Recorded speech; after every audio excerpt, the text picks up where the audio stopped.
Dia 30, livro do Êxodo, capítulo 15. Então Moisés e o povo de Israel entoaram este cântico ao Senhor. Cantarei ao Senhor, pois ele triunfou gloriosamente. Lançou no mar o cavalo e seu cavaleiro. O Senhor é minha força e minha canção. Ele é meu Salvador. É o meu Deus, e eu o louvarei. É o Deus que meu pai e é o Deus de meu pai, e eu o exaltarei. O Senhor é guerreiro, Javé é seu nome. Lançou no mar os carros de guerra e as tropas do faraó. Os melhores oficiais egípcios se afogaram no mar vermelho. Águas profundas os encobriram e afundaram como pedra. Tua mão direita, ó Senhor, é gloriosa em poder. Tua mão direita, ó Senhor, despedaça o adversário. Na grandeza de tua majestade, derrubas os que se levantam contra ti. Envias tua fúria ardente, que os consome como palha. Com o forte sopro de tuas narinas, as águas se amontoaram, como muralhas se levantaram, e no coração do mar se endureceram. O inimigo dizia: Eu os perseguirei e os alcançarei. Eu os saquearei e deles me vingarei. Puxarei minha espada e com forte mão os destruirei. Mas tu soprastes com teu fôlego e o mar os encobriu. Afundaram como chumbo nas águas poderosas. Quem entre os deuses é semelhante a ti, ó Senhor, glorioso em santidade, temível em esplendor, autor de grandes maravilhas? Estendestes tua mão direita e a terra engoliu nossos inimigos. Com o teu fiel amor conduzes o povo que resgataste. Com teu poder o guias até tua santa habitação. Os povos ouvem e estremecem. A angústia se apodera dos que vivem na Filístia. Aterrorizam-se os líderes de Edom. Estremecem os nobres de Moabe. Desfalecem os habitantes de Canaã. Espanto e terror caem sobre eles. O poder de teu braço os deixa paralisados como pedra. Até seu povo passar, ó Senhor, até passar o povo que compraste. Tu os trarás e os plantarás em teu nome próprio, em teu monte, no lugar reservado, ó Senhor, para a tua habitação, o santuário, ó soberano, que tuas mãos estabeleceram. O Senhor reinará para todo sempre. O Senhor reinará para todo sempre. Quando os cavalos, os carros de guerra e os cavaleiros do faraó entraram no mar, o Senhor fez as águas do mar voltarem sobre eles. Mas o povo de Israel atravessou pelo meio do mar em terra seca. Então a profetisa Miriam, irmã de Arão, pegou um tamborim e todas as mulheres a seguiram, tocando tamborins e dançando. E Miriam entoava esta canção: Cantem ao Senhor, pois ele triunfou gloriosamente. Lançou no mar o cavaleiro e seu cavalo. Em seguida, Moisés conduziu o povo de Israel do Mar Vermelho para o deserto de Sur. Caminharam pelo deserto por 3 dias sem encontrar água. Quando chegaram a Mara, descobriram que a água era amarga demais para beber, por isso chamaram aquele lugar de Mara. O povo começou a se queixar e se voltou contra Moisés. O que beberemos? Perguntava. Então Moisés clamou ao Senhor e o Senhor lhe mostrou um pedaço de madeira. Moisés o jogou na água e ela se tornou boa para beber. Foi em Mara que o Senhor instituiu o seguinte decreto como norma para provar a fidelidade do povo. Ele disse: Se ouvirem com atenção a voz do Senhor, seu Deus, e fizerem o que é certo aos olhos dele, obedecendo a seus mandamentos e cumprindo todos os seus decretos, não os farei sofrer nenhuma das doenças que enviei sobre o Egito, pois eu sou o Senhor que os cura. Depois que saíram de Mara, os israelitas viajaram até Elim, onde encontraram 12 fontes de água e 70 palmeiras, e acamparam ali, junto às águas. A comunidade de Israel partiu de Elim e chegou ao deserto de Sim, entre Elim e o Monte Sinai, no 15º dia do segundo mês, após a saída do Egito. Também ali, toda a comunidade de Israel se queixou de Moisés e Arão. Se ao menos o Senhor tivesse nos matado no Egito, lamentavam-se. Lá nós nos sentávamos em volta de panelas cheias de carne e comíamos pão à vontade. Mas agora vocês nos trouxeram a este deserto para nos matar de fome. Então o Senhor disse a Moisés: Vejam, farei chover comida do céu para vocês. Diariamente o povo sairá e recolherá a quantidade de alimento que precisar para aquele dia. Com isso eu os provarei para ver se seguirão ou não minhas instruções. No sexto dia, quando recolheram o alimento e o prepararam, haverá o dobro do normal. Assim Moisés e Arão disseram a todos os israelitas: Ao entardecer, vocês saberão que foi o Senhor quem os tirou da terra do Egito. Pela manhã verão a glória do Senhor, pois ele ouviu suas queixas, que são contra ele, e não contra nós. O que fizemos para vocês se queixarem de nós? E Moisés acrescentou: O Senhor lhes dará carne para comer à tarde, e os saciará com pão pela manhã, pois ouviu suas queixas contra ele. O que fizemos? Sim, suas queixas são contra o Senhor e não contra nós. Em seguida, Moisés disse a Arão: Anuncie a toda a comunidade de Israel: Apresente-se diante do Senhor, pois ele ouviu suas queixas. Enquanto Arão falava a toda a comunidade de Israel, o povo olhou em direção ao deserto e viu a glória do Senhor na nuvem.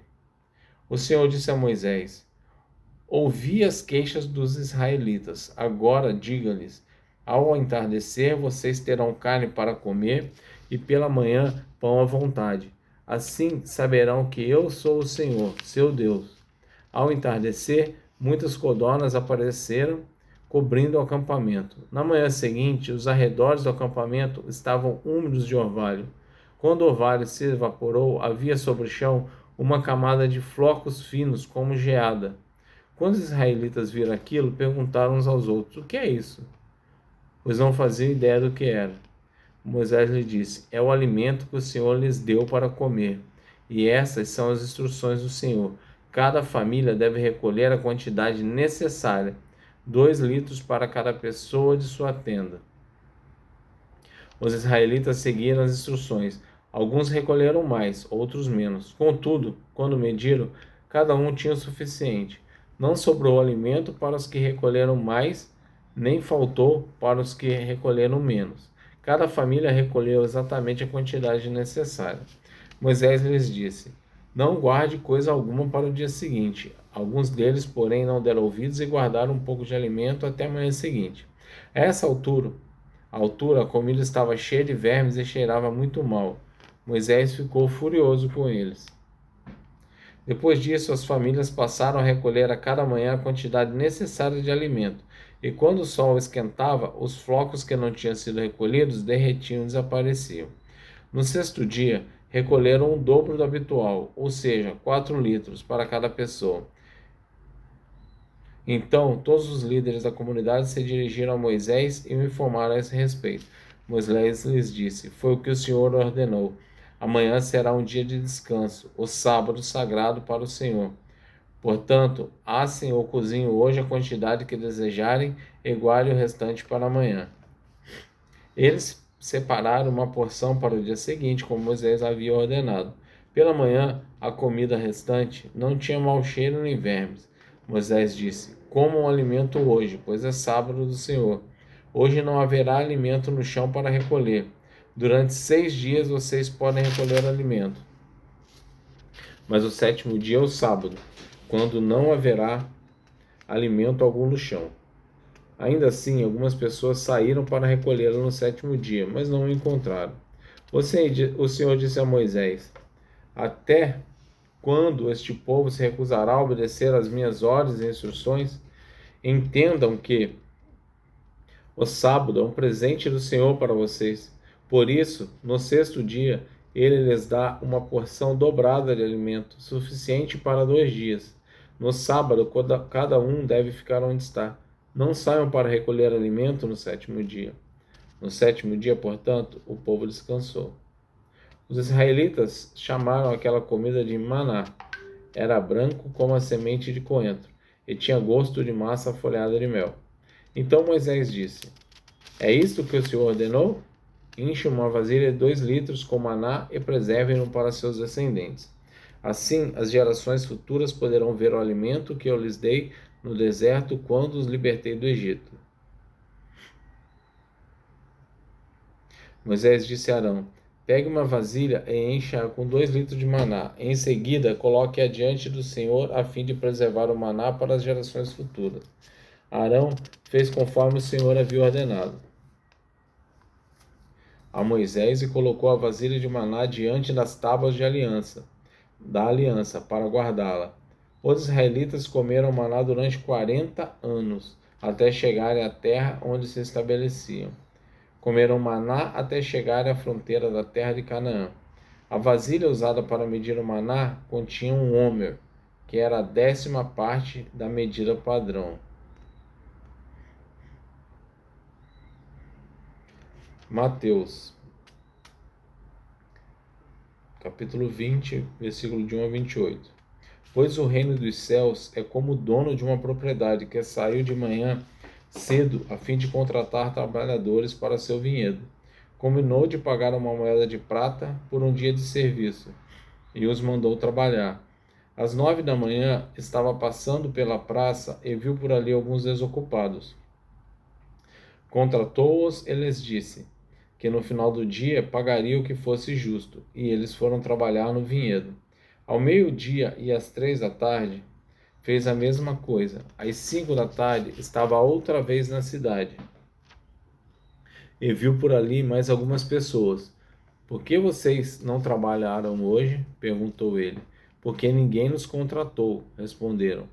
Então o proprietário disse: vão e trabalhem com os outros do meu vinhedo. Ao entardecer, mandou o capataz chamar os trabalhadores e pagá-los, começando pelos que haviam sido contratados por último. Os que foram contratados às 5 da tarde vieram e receberam uma moeda de prata. Quando chegaram os que foram contratados primeiro, imaginaram que receberiam mais. Contudo, também receberam uma moeda de prata. Ao receber o pagamento, queixaram-se ao proprietário. Aqueles trabalharam apenas 1 hora, no entanto o Senhor lhes pagou a mesma quantia a nós, que trabalhamos o dia todo no calor intenso. O proprietário respondeu a um deles: amigo, não fui injusto. Você não concordou em trabalhar o dia inteiro por uma moeda de prata? Pegue seu dinheiro e vá. Eu quis pagar ao último trabalhador o mesmo que paguei a você. É contra a lei eu fazer o que quero com o meu dinheiro? Ou você está com inveja porque fui bondoso com os outros? Assim, os últimos serão os primeiros, e os primeiros serão os últimos. Enquanto subia para Jerusalém, Jesus chamou os 12 discípulos e lhes disse, em particular, o que aconteceria com ele. Ouçam, estamos subindo para Jerusalém, onde o Filho do Homem será traído e entregue aos principais sacerdotes e aos mestres da lei. Então o condenarão à morte e o entregarão aos gentios, para que zombem dele, o açoitem e o crucifiquem. No terceiro dia, porém, ele ressuscitará. Então a mãe dos filhos de Zebedeu veio a Jesus com seus filhos. Ela se ajoelhou diante dele a fim de lhe pedir um favor. O que você quer? Perguntou ele. Ela respondeu, por favor, permita que no seu reino meus 2 filhos se sentem em lugares de honra ao seu lado, um à sua direita e outro à sua esquerda. Jesus respondeu, vocês não sabem o que estão pedindo. São capazes de beber do cálice que estou prestes a beber? Somos, disseram eles. Então Jesus disse, de fato, vocês beberão do meu cálice. Não cabe a mim, no entanto, dizer quem se sentará à minha direita ou à minha esquerda. Meu Pai preparou esses lugares para aqueles que ele escolheu. Quando os outros 10 discípulos souberam que os 2 irmãos haviam pedido, ficaram indignados. Então Jesus os reuniu e disse, vocês sabem que os governantes deste mundo têm poder sobre o povo, e que os oficiais exercem suas autoridades sobre os súditos. Entre vocês, porém, será diferente. Quem quiser ser o líder entre vocês, que seja servo. E quem quiser ser o primeiro entre vocês, que se torne escravo. Pois nem mesmo o Filho do Homem veio para ser servido, mas para servir e dar sua vida em resgate por muitos. Salmo 18. Eu te amo, Senhor, tu és minha força. O Senhor é minha rocha, minha fortaleza e meu libertador, meu Deus e meu rochedo, em quem encontro proteção. Ele é meu escudo, o poder que me salva em meu lugar seguro. Clamei ao Senhor, que é digno de louvor, e ele me livrou dos meus inimigos. Os laços da morte me cercaram, torrentes de destruição caíram sobre mim. A sepultura me envolveu em seus laços, a morte pôs uma armadilha em meu caminho. Em minha aflição, clamei ao Senhor. Sim, pedi socorro a meu Deus. De seu santuário ele me ouviu. Meu clamor chegou a seus ouvidos. Provérbios. Escutem, pois a sabedoria chama. Provérbios 8. Escutem, pois a sabedoria chama. Ouçam, porque o entendimento levanta a voz. No alto dos montes, junto ao caminho, a sabedoria se coloca nas encruzilhadas. Ao lado das portas da cidade, na entrada, ela anuncia: a vocês eu clamo, a todos vocês. Levanto minha voz para todo o povo. Vocês, inexperientes, mostrem discernimento. Vocês, tolos, mostrem entendimento. Ouçam, pois tenho coisas importantes a lhes dizer. Tudo que digo é correto, pois falo a verdade, e toda espécie de engano é detestável para mim. Meu conselho é justo, não há nada nele que distorça a verdade, ou dela se desvie. Para minhas palavras são claras para os que têm entendimento, e corretas para os que têm conhecimento. Escolham minha instrução em vez de prata, e o conhecimento em vez de ouro puro. Pois a sabedoria vale muito mais que rubis. Nada do que você deseja se compara a ela.